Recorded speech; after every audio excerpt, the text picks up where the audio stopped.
Some crowns shine, but some are heavy. And in the quiet town of Elderville, 3 young girls were about to learn that the loudest celebrations don't always come with real support.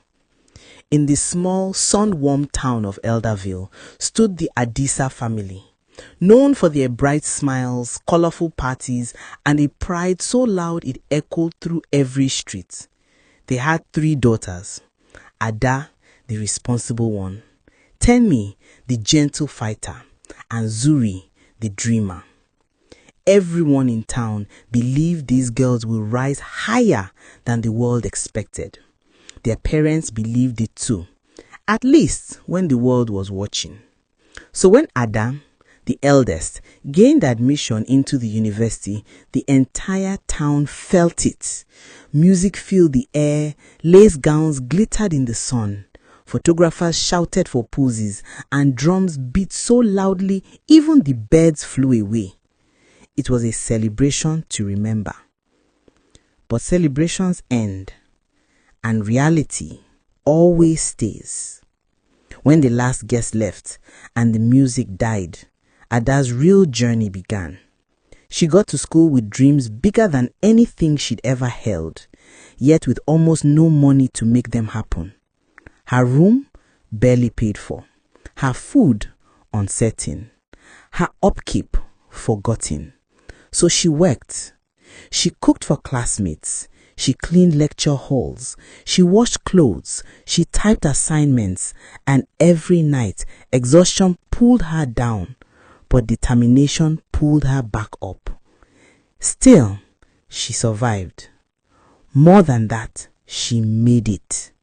And years later, she returned home standing tall in her graduation gown, glowing with the pride of someone who earned every step herself. Then it was Tenny and Zuri's turn to chase their dreams. But this time, the drums were silent. The marching outfits were packed away. And the parents who once spent boldly now muttered the same phrase over and over: "There is no money." Strangely enough, there was still money for parties, still money for appearances, still money to impress strangers, but not for school. Tenny was the first to speak, her voice small but carrying truth like thunder. "We don't need celebration, we need school." Her words were simple, but they hit hard. From that day, Tenny worked like her sister once did. She sold pap before sunrise. She braided hair at night. She cleaned classrooms. She typed assignments. She fought battles nobody back home ever saw. Hunger visited often. Tears sometimes replaced breakfast. But quitting? Never. Because she made a promise in her heart: if I make it, my sisters will believe they can too. Then came the moment everything shifted, when Ada returned home and saw her sisters dimming under disappointment. She faced her parents and spoke the words they'd avoided for years. "You celebrated my success louder than you supported it. Survival should not be the requirement for education." No anger, just truth. And truth has a way of making people listen.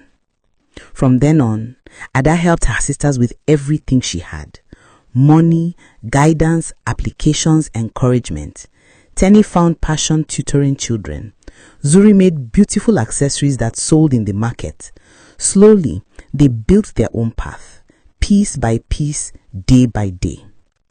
And one night, their mother found Ada's graduation gown tucked away in an old box. She held it to her chest and tears fell. Tears of regret, realization, and a mother's hidden love. "We almost lost them," she whispered, chasing approval. Change came, not all at once, but enough to matter. Years passed.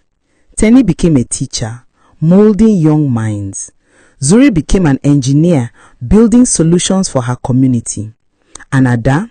She built a scholarship program for children whose parents needed reminding that love is proven in action, not in applause. at a community gathering held to honor the three sisters, Ada stood before the crowd and spoke words that would echo through Elderville forever.